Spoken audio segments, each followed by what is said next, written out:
Auschwitz-Birkenau was the largest extermination center created by the Nazis. It has become the symbol of the Holocaust and of willful, radical evil in our time.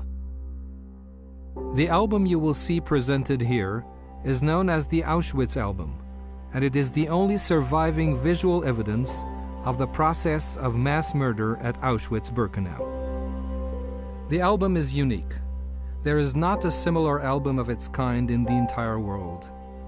It documents, in photos from every direction and from every angle, the arrival at Auschwitz, the selection of those slated for immediate death and of the few who were destined to be slave laborers, the confiscation of their property, and the preparation for the physical annihilation of a transport of Jewish people. This transport of Hungarian Jews from the area of Carpatho-Ruthenia arrived at the ramp of the extermination camp Auschwitz-Birkenau in May 1944. In the photos, we see the men, women, and children step out of the overcrowded train, traumatized and fearful after their horrendous journey. They have no clue that they have just been delivered to a death factory and that few of them will survive.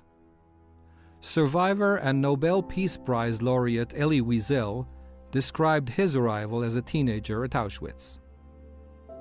Every yard or so, an SS man held his gun trained on us. Hand in hand, we followed the crowd. Men to the left, women to the right. 8 words spoken, indifferently, without emotion.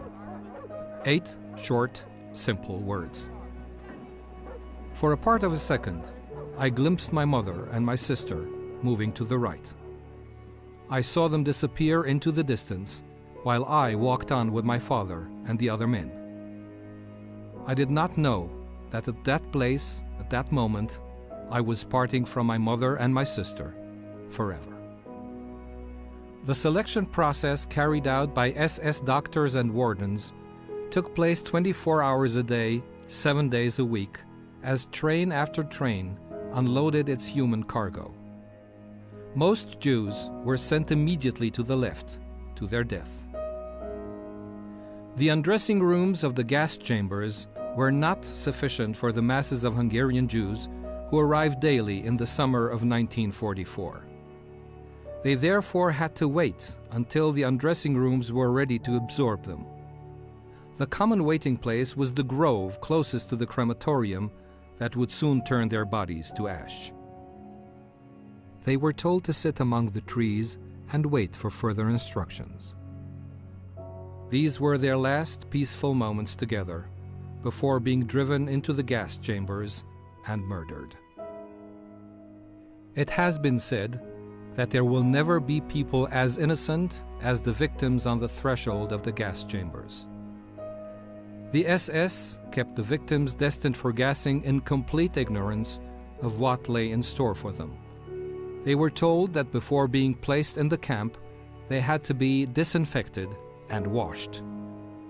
They would soon discover that what they had assumed were the shower areas were actually hermetically sealed gas chambers. A minority of Jews was selected for forced labor.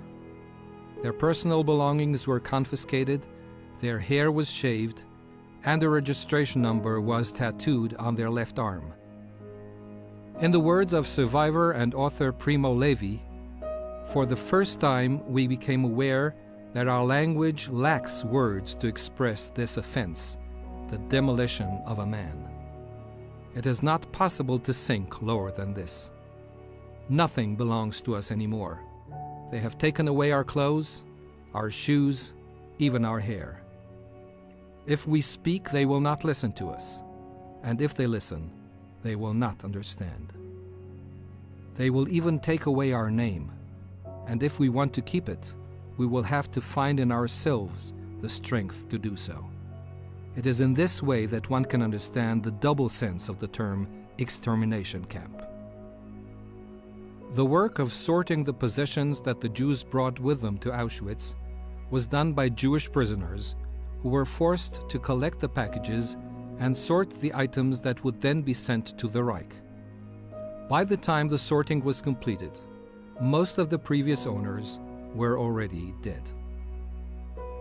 No memory of the men, women, and children that were deemed valueless upon their arrival remains in camp records.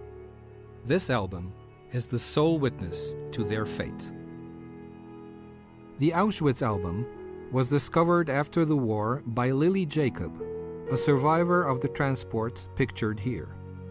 Lily gave the album to Yad Vashem, where she knew that its tragic contents would be safeguarded for posterity and shared with generations to come.